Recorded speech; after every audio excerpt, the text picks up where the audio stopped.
श्री कृष्ण और खाटू श्याम जी की अमर कथा। महाभारत का युद्ध शुरू होने से पहले की बात है। एक वीर योद्धा था बर्बरीक, जो भीम के पौत्र और घटोत्कच के पुत्र थे। वो अपार शक्तियों का स्वामी था और उसने प्रण लिया था कि वो युद्ध में सिर्फ हारने वाले का साथ देगा। जब श्री कृष्ण जी को ये बात पता चली तो वे समझ गए कि अगर बर्बरीक युद्ध में उतरा तो युद्ध का संतुलन बिगड़ जाएगा और धर्म की स्थापना कठिन हो जाएगी। श्री कृष्ण जी एक ब्राह्मण का रूप धारण करके बर्बरीक के पास पहुंचे। उन्होंने मुस्कुराकर पूछा, वीर बर्बरीक, क्या तुम अपने दान के लिए प्रसिद्ध हो?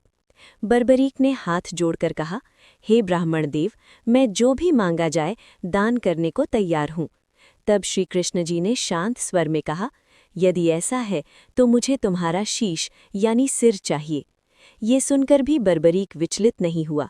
उसने बिना किसी संकोच के कहा, यदि यही आपकी इच्छा है तो ये मेरा सौभाग्य है।